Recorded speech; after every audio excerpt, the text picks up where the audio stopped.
Hi everyone, it's Amy. Dara and I are so excited to be giving you this sneak peek into our new book. It's called Doodle School, a daily design challenge to up your free motion quilting game. Before we get into the really good stuff, I thought I'd quickly introduce myself.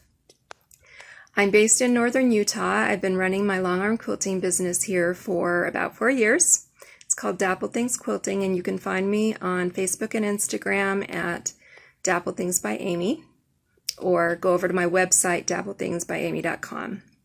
I have become known by my customers for my unique designs and my creative custom work. I absolutely love coming up with original ideas for my quilts. So the methods that Dara and I will be teaching you in Doodle School are really the number one way that we became confident free motion quilters when we were starting out. In fact, we still do a lot of continuous line doodling. I find it to be the most helpful tool for coming up with new ideas and testing out my ideas on paper before I put them onto a quilt. It's so useful in so many ways. So whether you are a beginning free motion quilter or have a little bit of experience under your belt, and whether you're quilting on a domestic machine or a long arm, you're going to discover that continuous line doodling will accelerate your learning and your progress and your confidence. It's going to push you creatively and help you to realize that the possibilities for free motion quilting really are endless. All right, let's get on to the doodles. For day 2 of Doodle School, our prompt is circles. I'm using a fatter tip marker than I normally would because I want to make sure that you can see what I'm doing. I'm not going to be able to get as good a detail with this though. Usually I would use something like a Sharpie ultrafine point marker. So let's get going. When you are forming circles in free motion quilting, you're going to use a figure 8 motion. So if I start out going clockwise like this, my next circle is going to be counterclockwise. That helps you so that you don't have a heavy line on the same side every time. It also gets to be a really automatic and smooth motion. It just feels right. Okay, so when you're forming your circles, make them as round as you possibly can. So for example, I come around and then I usually travel along my beginning line a bit. I get to wherever I want to start my next circle, and then I make another one adjacent to the one I just did. You can always travel anywhere around the outside of your last circle to get to where you want to make your next one. If I got stuck in a corner, I can also travel on a circle I've already made to get to a new area. So just a few things to consider. This is kind of what not to do. You want to make sure you close your circle tightly. If you do kind of a cross like that with a pointed tip, they're more like loops. So for example, if I'm doing my circles like this. So again, round as possible. You might pause right here, just close it off, and then continue around to where you want to do your next one. And they end up looking really neat and tidy. Now let's take a look at how we can draw circles in a more orderly way, like in a grid, like I did here.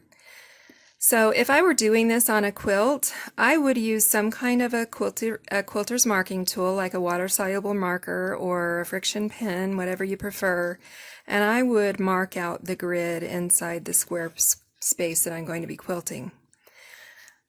So I've gone ahead and done that on my paper with a pencil and just this drafter's ruler that I have. I would start drawing and quilting either in the lower left or the upper left, because that's the most natural, because it's the way that we write. I kind of like to start in the bottom. So when I draw my first circle, I want to make sure that it touches the top and bottom and sides of the square that I'm putting it into. That'll keep it nice and round, and if I do that in every box, then my circles will stay a consistent size. They'll be nice and even. Now when I get to this bottom box, I have to travel all the way around the outside of the circle up to the top, and then start my second row. So you're working backwards. First you were working left to right, now you're working right to left. Now I'm traveling up and left to right again. Now you can see my circles are staying pretty consistent, filling the spaces really well. And when I'm done, I've got a nice tidy square or grid of circles. Let's take a look at another way to use circles. I like to call this one a pearl necklace, and I'm sure you've seen it before. Usually it'll be in a sashing or a narrow space, and it's just circles filling up the space between the two seams or two lines, whatever the case may be. And having these two lines as your boundaries, or these two seams, helps you to keep the size of the circles consistent. So they look like a pearl necklace with pearls all the same size. But of course, pearl necklaces don't always come with just a single size of pearls. So let's imagine we're doing small, large, small, large. One thing that can be helpful when you're about to do this on a quilt is to finger draw. So I might practice just drawing with my finger, large, oh, I smeared that, okay, large, small, large, small, large, small. So that can help you feel more confident before you get started. And it can help you to say it. So I go around, fill up the space between those lines, that's my large one. Then I do my small one. Large, small, large, small, and so on. And there's all kinds of different variations of circle sizes that you can do. You can start out small and get larger, and then go gradually back to small again. I'm sure you've seen lots of pearl necklaces like that too. Another thing you can do is a meander. Depending on the space you're trying to fill, you can wander around with your circles. Make it look sort of like a pearl necklace that you put down on a table.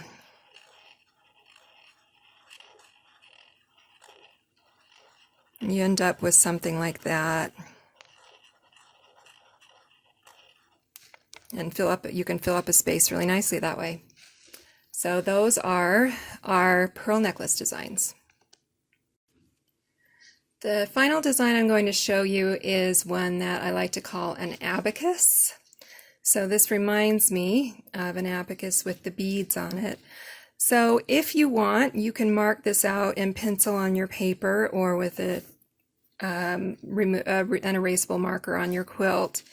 You would just do, say you're doing it horizontally, you would do horizontal, so those are vertical. You would do vertical lines evenly spaced, and then you would quilt over those. I'm going to do it without the lines though, because this is just doodling and it doesn't matter if I get it perfect. I'll do it perfectly when I do it on a quilt. So for my first row, or for my first time doing this design, I'm going to keep my beads evenly spaced. So I'll start by drawing a short line with a circle attached, and then draw another, and continue the line up and do another circle. These are my beads. And I just continue up that way, trying to keep things evenly spaced and consistent. Then I'm going to come over and come down my next row and put a bead right here where there isn't one in the previous line.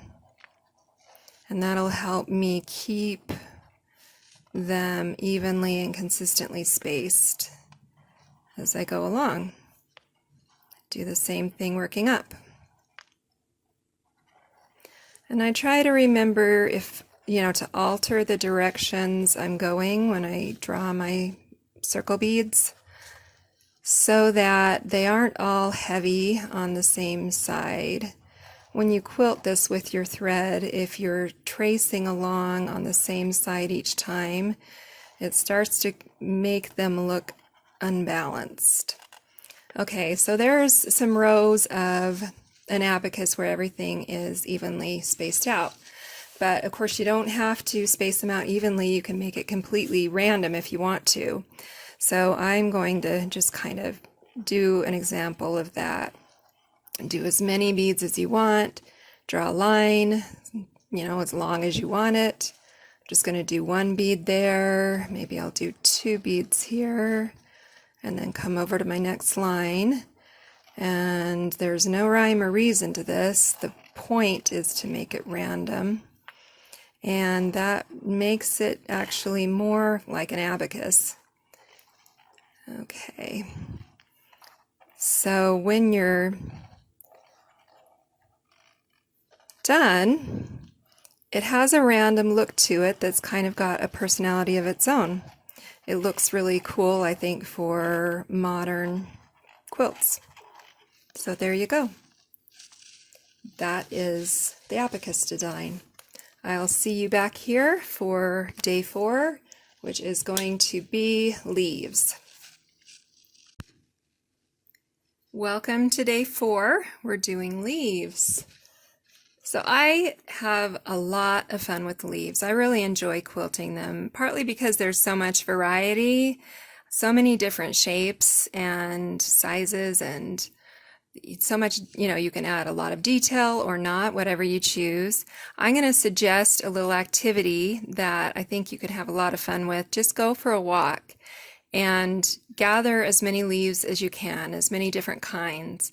So from the trees that you see, or the bushes, or even the weeds, and bring them home with you and figure out how you can replicate them with a continuous line doodle. You'll discover that leaves are particularly good for something like that. So you'll see I did a kind of a messy maple leaf over here. Let me show you how I came up with that. For this one, I like to start with the center vein. That's often a good place to start with a leaf, and I kind of make it curved, and then as I come down, I do some branches. I don't want to do too much detail because whatever amount of detail I use, I'm going to have to replicate it in every leaf that let's come up a little higher with this. There we go. In every leaf that I create when I'm quilting them out. So I don't want to have to commit myself to, a high level of detail. It gets time consuming. So I've done my center veins. I would come back down here, and then I'm going to use these branched out veins as a guideline for the outer shape of my maple leaf. So if I had a maple leaf sitting in front of me, it would go something like this. And there's the point at the top. I'm just using these branching out areas as my guides. So that's one way to do it, is start with the veins in the center. You can also just start with the outside. So if I did a shorter center stem, I could replicate the outside shape of the maple leaf and come back here and either fill it in with veins like I did with the other one, or not. You can leave the inside just bare. And everyone still knows that it's a maple leaf. So I could even do something in here if I want to. This, of course, looks a little messy with my fat marker. It would have finer lines if I had a finer lined marker or if I were quilting it out. So let's take a look at some more leaves. This first one I want to show you is heart-shaped leaves, and I like to do these in a loopy meander because it makes it look like they're blowing in the wind. So the way I begin is by, again, drawing the stem, just a short curvy line. Then I'm going to do one side of the heart shape. So I'll do the lobe here, then come to the point, and I like to curve my point a little. I think it makes it look more organic and more like the tip of a leaf. Then I'm going to come back to the top of my stem and do the second part. So there's my first leaf. Now I drew this pretty big, so I'm going to have to be a little conservative about how I use my space here, but I'm going to use a loopy line to get to where I want to do my next one. So this is the beginning of my stem. I'm going to do that part of the heart-shaped leaf, come back to here, and come to the tip. And then I can loop around some more until I get to where I want my next leaf, and I just continue on like that. And fill up my space. So those are some heart-shaped leaves in a loopy meander. Let's move on. We're going to do some oak leaves in a border design. Let's put some oak leaves and swirls into a border. This is my practice up here. So this is what we're going to be trying to achieve. So I'll start with the center vein first again. Just kind of draw a curving vein and then some veins branching out from it. I usually do 3. And I'm going to come around each vein with a puzzle piece shape. At the top, I do a small bump, a large bump, small bump, and then move back into those puzzle piece shapes again. So that's my first leaf. I need to put in some swirls. I like to space them out between swirls. So just going to come around the bottom of this leaf and come out into a swirl. I can draw more than one if I want. And then my next leaf is going to come down. I like to vary the directions that they come from. Makes it more interesting. And I'll do those veins again and puzzle piece shapes around each vein with a bump, bump, bump, bump at the top, puzzle pieces, and down here. So it can be a little tricky getting around these leaves if you've filled up your whole space with it. Because my marker is so fat, that's just kind of the way it worked out. You might just keep in mind whatever space you're working in to leave a little bit of space under and above. That way you have choices which way you can travel. I was a little awkward here. Another option would have been I could have just traveled along the outside of this until I got to where it would be a little more natural to branch out with the swirl. So those are oak leaves in a border with swirls. The final leaf design I'm going to show you is a background fill. It's an echoed leaf background fill. I'm going to start with the most common shape we form when we're forming a leaf shape, where it is larger at the bottom, comes to a point, and then comes back, forming a kind of a circular base. And then if I feel like this is too big, I can always put a smaller one inside and then just echo from the base. It looks a little bit like a flame right now, but as I go, it's going to look like just a background full of leaves. Now I can start my next leaf wherever I want. I can travel to any place on the previous leaf and again echo it as many times as you want.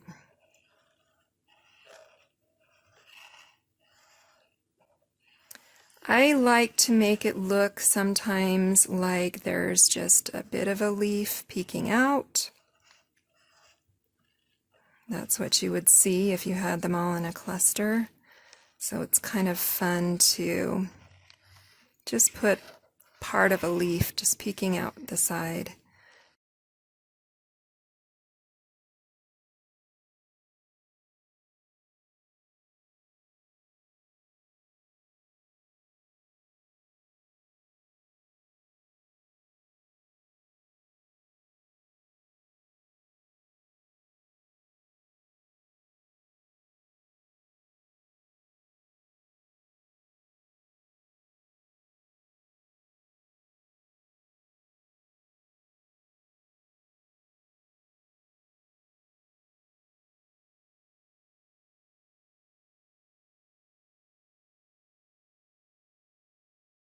That's your echoed leaf background fill.